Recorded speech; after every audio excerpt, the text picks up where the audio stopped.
Good morning students, मैं Chaudhary Motaram Mir memorial college of education 5 Nirvana Suratgarh से जो हमारी लास्ट क्लास थी उसमें हमने राष्ट्र के विकास में महिलाओं की भूमिका के बारे में चर्चा की थी। उसमें हमने देखा था कि राष्ट्र के विकास में जिन जिन महिलाओं ने अपना योगदान दिया था उसको हमने 3 भागों में विभाजित किया था। जो पहला भाग था वो था वैदिक काल में महिलाओं का समाज के लिए योगदान। जो दूसरा भाग था वो था मध्यकाल में महिलाओं का समाज के लिए योगदान। और जो तीसरा भाग था वो था अंग्रेजी शासन में महिलाओं का समाज के लिए योगदान। जो पहले 2 भाग हैं वो हमने पढ़ लिए थे लास्ट क्लास में। आज हम बात करेंगे तीसरे भाग के बारे में जो है अंग्रेजी शासन में महिलाओं का समाज के लिए योगदान।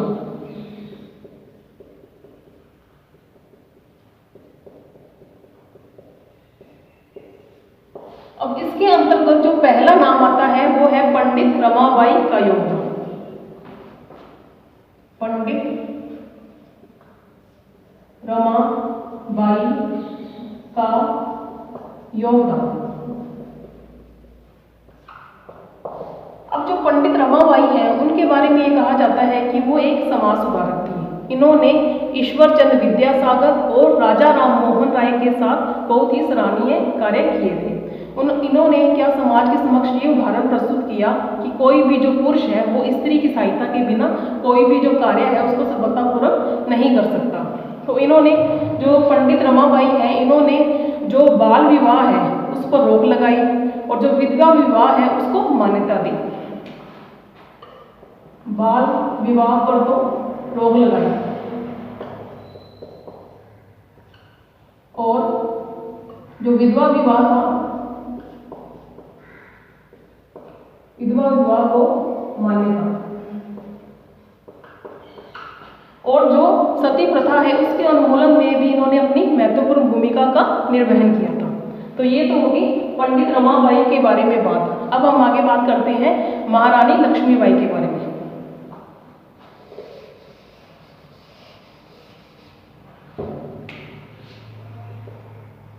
महारानी लक्ष्मीबाई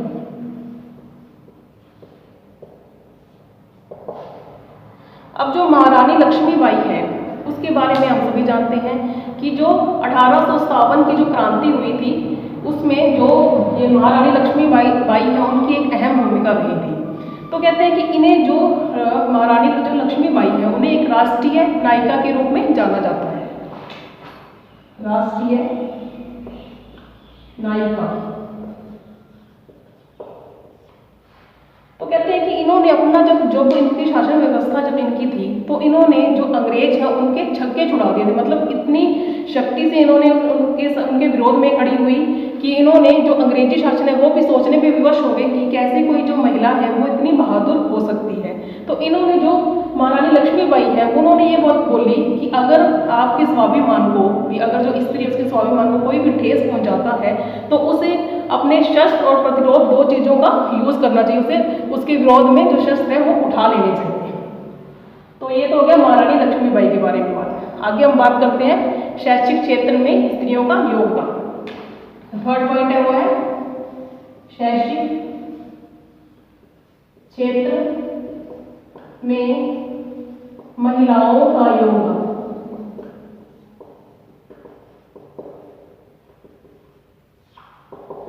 अब जो शैक्षिक क्षेत्र में जो महिलाओं का योगदान है इसमें 2 प्रकार से जो स्त्रियों ने अपना सहयोग दिया था।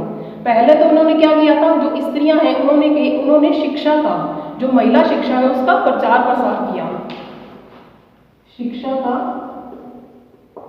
प्रचार प्रसार जिसमें जो मुख्य नाम लिए जाते हैं वो है मार्था और उनकी बेटी अलीजा।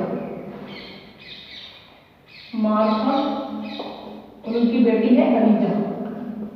इन्होंने अपनी महत्वपूर्ण भूमिका का निर्वहन किया था। अब दूसरे रूप में हम बात करते हैं कि जो महिलाएं थी उस टाइम की उन्होंने जो उच्च शिक्षा संबंधी जो डिग्रियां हैं उन्हें प्राप्त किया था। उच्च शिक्षा संबंधी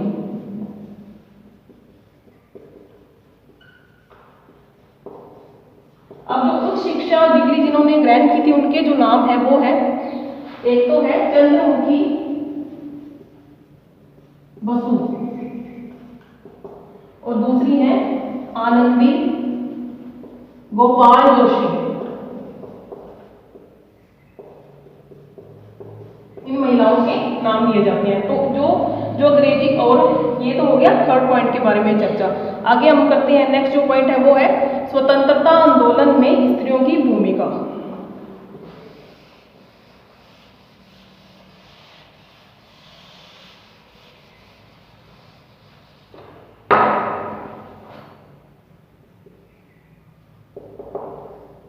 स्वतंत्रता आंदोलन में स्त्रियों की भूमिका।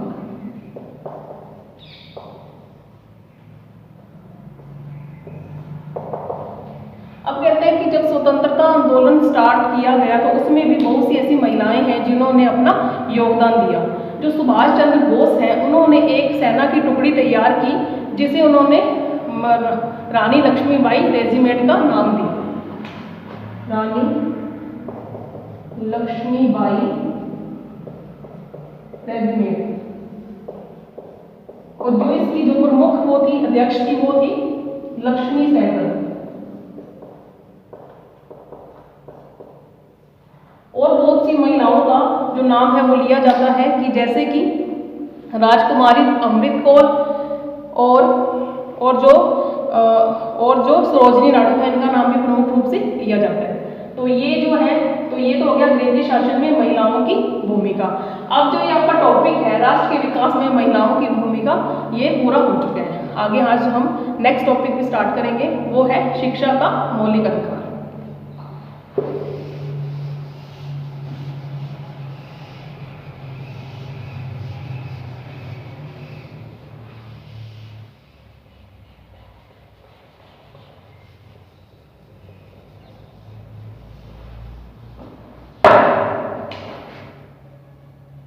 शिक्षा का मौलिक अधिकार।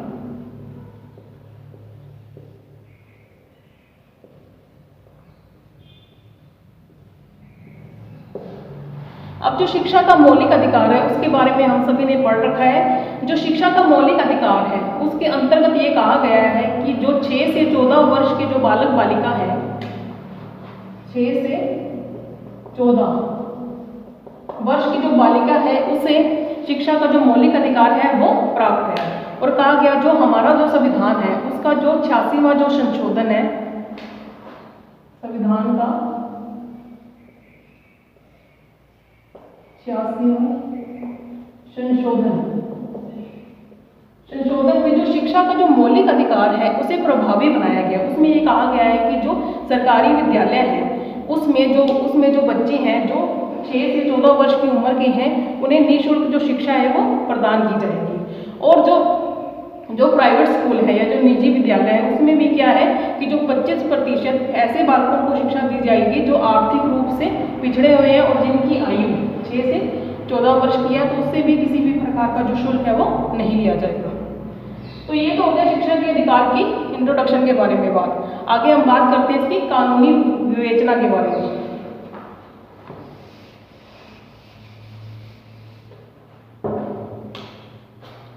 शिक्षा के अधिकार की कानूनी विवेचना। अब जो शिक्षा का ये अधिकार है इसका जो अधिनियम है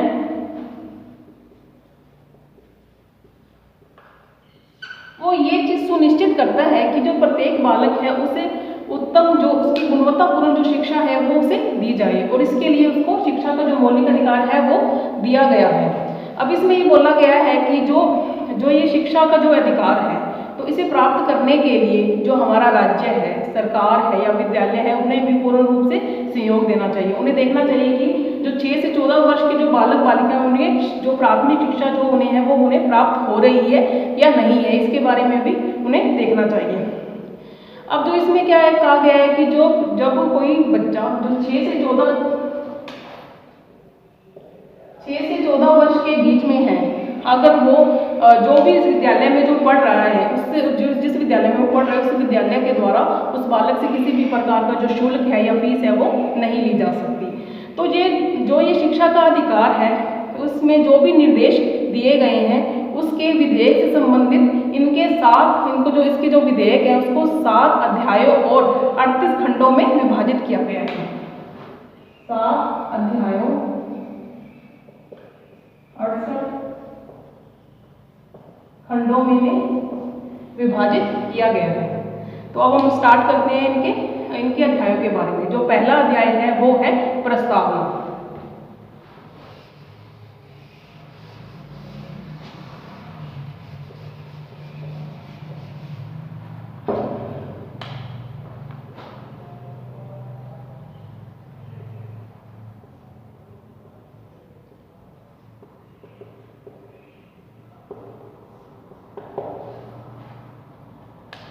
अब जो अध्याय जो फर्स्ट है उसकी जो प्रस्तावना है उसमें जो स्कूल है कौन कौन से जो स्कूल हैं उसको परिभाषित किया गया है। इसमें जो प्रस्तावना है इसमें 4 प्रकार के जो विद्यालय हैं उन्हें परिभाषित किया गया है। जो 4 विद्यालय हैं वो है, पहला है सरकार द्वारा पोषित एवं संचालित विद्यालय। जो पहला है जिसे सरकार के द्वारा ही संचालित किया जा रहा है और सरकार के द्वारा ही उसका आर्थिक जो सहायता है वो दी जा रही है। जो सेकंड है वो है विशिष्ट विद्यालय।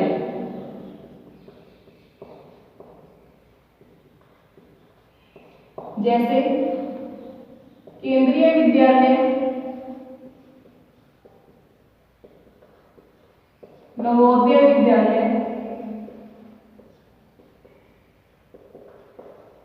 जो विशिष्ट बालकों के लिए है वो है विशिष्ट विद्यालय जैसे केंद्रीय विद्यालय और नवोदय विद्यालय। जो 3rd नंबर पे है वो है अनुदान प्राप्त निजी विद्यालय।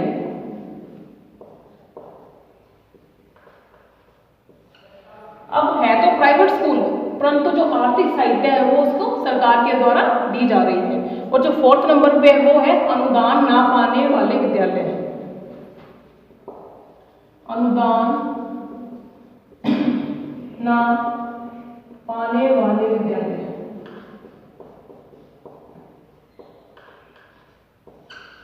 जिसमें जो सरकारी जो सहायता है वो उसको नहीं दी जाती, वो जो भी विद्यालय का जो भी खर्चा है वो विद्यालय खुद उठाता है। तो ये तो हो गया अध्याय फर्स्ट और उसकी अध्याय फर्स्ट प्रस्तावना। अब जो सेकंड अध्याय है वो है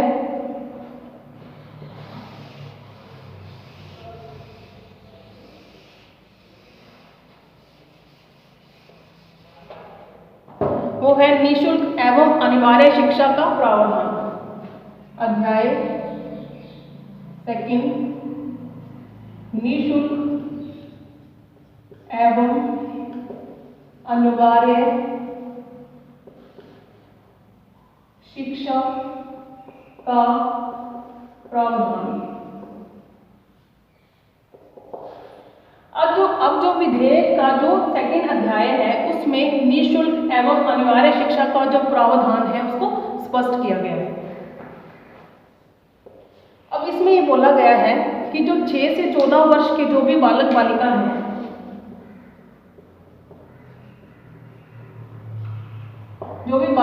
हैं उसे अपने आसपास में जो भी विद्यालय है उसमें निःशुल्क शिक्षा प्राप्त करने का जो अधिकार है वो उन्हें दिया गया है। और इससे संबंधित जो भी विद्यालय है वो इन बालकों से जो 6 से 14 वर्ष की आयु में आते हैं उसे किसी भी प्रकार का जो शुल्क है वो उससे नहीं ले सकता। और इसमें ये बताया गया है कि जो विद्यालय है ना तो वो ऐसे बालक जो 6 से 14 वर्ष की आयु में है ना तो ऐसे बालकों को वो विद्यालय में प्रवेश करने से रोक सकता है ना ही उसे निष्कासित कर सकता है। और इसमें ये बात भी बताई गई है कि इसमें जो बच्चे हैं जो 6 से 14 वर्ष के बीच में हैं अगर उसकी जो प्रारंभिक शिक्षा है तो वो इस जो 6 से 14 वर्ष के बीच में अगर उसकी पूरी नहीं होती है और उसकी आयु बढ़ चुकी है परंतु उसकी जो प्राथमिक शिक्षा है वो पूरी नहीं हुई है तो भी जो विद्यालय है वो उसे निःशुल्क शिक्षा प्रदान करेगा।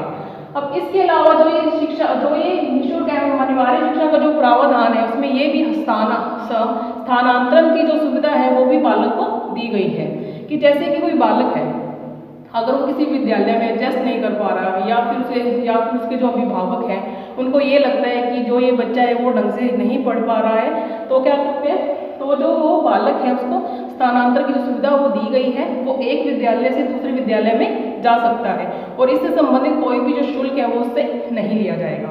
तो ये तो हो गया अध्याय सेकेंड, निःशुल्क एवं अनिवार्य शिक्षा का प्रावधान। अब जो थर्ड अध्याय है वो है सरकार के उत्तरदायित्व।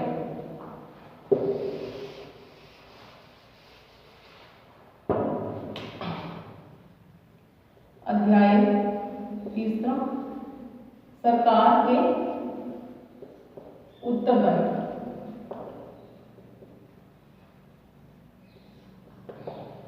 अब जो विधेयक का जो अध्याय तीसरा है उसमें सरकार के उत्तरदायित्वों को भी स्पष्ट किया गया है। इसमें ये बात बोली है कि जब जो शिक्षा का जो मौलिक अधिकार है जब ये लागू होगा तो 3 वर्ष की जो अवधि है उसमें जो सरकार है वो ऐसे सभी प्रकार के जो विद्यालय है उसका निर्माण करेगा और वो ये भी देखेगा कि जो विद्यालय है वो बालक का जो निवास स्थान है उससे कहीं ज़्यादा दूरी पर तो नहीं है। तो इसमें जो उन्होंने बताया है वो ये बोला है कि जो केंद्र सरकार, राज्य सरकार और स्थानीय प्रशासन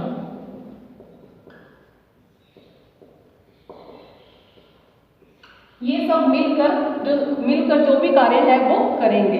तो इसमें ये बोला गया है कि जो केंद्र सरकार है वो राज्य सरकार से परामर्श करेगी कि जो विद्यालय है उसमें किस प्रकार का खर्चा हो रहा है, और जो राज्य सरकार है वो विद्यालयों को जो अनुदान की जो सहायता है या जो आर्थिक सहायता है वो उसे प्रदान करेगी। उससे पहले जो केंद्र सरकार है वो राज्य सरकार से परामर्श करेगी, विचार विमर्श करेगी, उसके बाद ही जो विद्यालय है उसे आर्थिक सहायता दी जाएगी।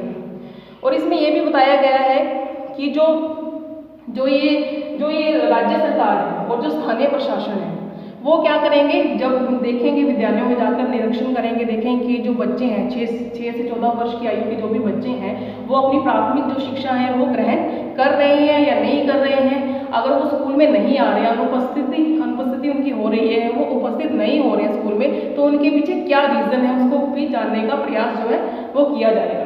तो ये तो हो गया अध्याय तीसरा। अब जो अध्याय चौथा है वो है विद्यालय और शिक्षक के उत्तरदायित्व।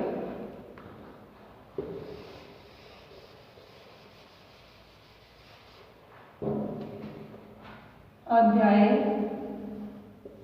4 विद्यालय एवं शिक्षक के उत्तरदायित्व।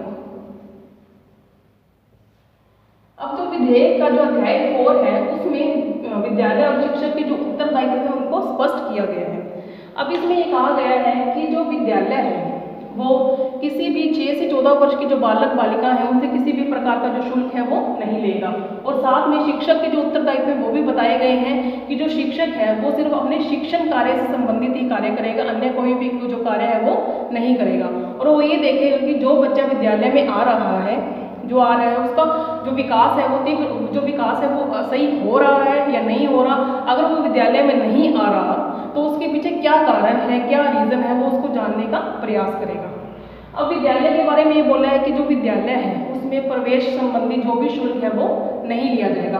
अगर कोई ऐसा लेता है जैसे दान के नाम पे या चंदे के नाम पर कोई भी विद्यालय अगर कोई भी बालक से शुल्क लेता है तो जो सरकार है वो इससे 10 गुना अर्थदंड उसे देगी। और अगर कोई चयन प्रक्रिया है उससे संबंधित भी अगर कोई जो चयन प्रक्रिया है उससे संबंधित भी अगर कोई शुल्क लिया जा रहा है तो क्या है, जो सरकार है वो उसे 25,000 का जो जुर्माना है वो लगा सकती है, 25,000 का। और अगर जो चयन प्रक्रिया है वो 2 बार हो रही है किसी विद्यालय में तो जो 50,000 तक जो आर्थिक दंड है वो विद्यालय को जो सरकार के द्वारा दिया जा सकता है। तो ये तो हो गया विद्यालय और शिक्षक के उत्तरदायित्वों के बारे में चर्चा। आगे हम बात करते हैं अध्याय जो 5वां है वो है प्रारंभिक शिक्षा का पाठ्यक्रम।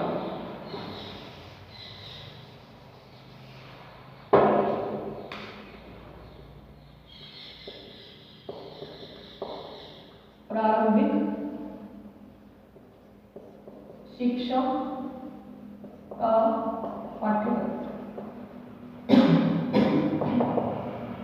अब इसमें यह कहा गया है जो सरकार है वो एक शैक्षिक अधिकारी है, वो उसको जो सरकार है उसके द्वारा एक शैक्षिक अधिकारी नियुक्त किया जाएगा जो प्राथमिक शिक्षा है उसका जो पाठ्यक्रम है उसका वो मूल्यांकन करेगा। वो ये देखेगा कि जो पाठ्यक्रम विद्यालय में पढ़ाया जा रहा है उससे जो बालक है उसका वो सर्वांगीण विकास जो है उसका हो रहा है या नहीं है, कि जो पाठ्यक्रम जैसे कहा जाता है कि जो पाठ्यक्रम है वो बाल केंद्रित है, तो वो ये देखेगा कि जो बाल केंद्रित गतिविधियां हैं वो वहाँ पर करवाई जा रही है या नहीं करवाई जा रही। तो जो सरकार के द्वारा जो भी शैक्षिक अधिकारी नियुक्त करेगा वो पाठ्यक्रम का मूल्यांकन करेगा कि पाठ्यक्रम सही है या नहीं है, बालक की योग्यता और क्षमताओं के अनुसार है या नहीं। आगे जो नेक्स्ट है वो है बाल अधिकारों का संरक्षण।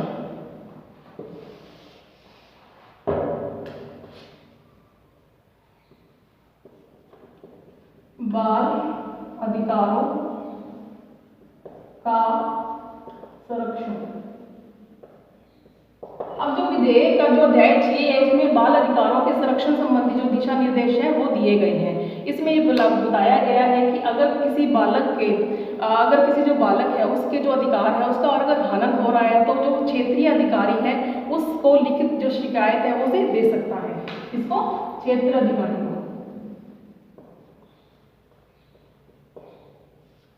अगर किसी स्कूल में बच्चों के साथ उसको शारीरिक तथा मानसिक रूप से प्रताड़ित किया जा रहा है तो भी वो बाल अधिकारों के संरक्षण के अंतर्गत ही आएगा। तो ये तो हो गया अध्याय 6। आगे हम बात करते हैं अध्याय 7 की, वो है नियम बनाना।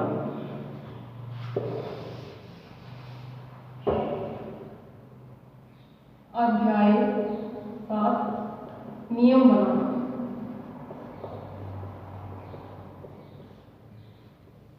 अब इसमें ये कहा गया है कि जो शिक्षा का जो मौलिक अधिकार है उसके संबंध में जो सरकार है वो कोई भी जो नियम है वो बना सकती है, परंतु जो नियम है वो इस आधार पर बनाए जाएंगे कि जो बालक है जो भी बालक है उसके बालक को ना तो प्रवेश करने से रोका जाए ना ही उसे जो स्कूल है उसे बाहर निकाला जाए। जो भी वो नियम बनाएगी तो वो बालकों के हक में बनाएगी।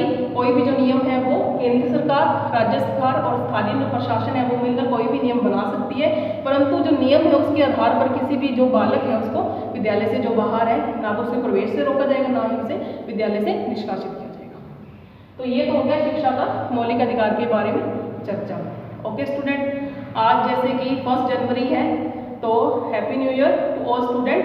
Thank you.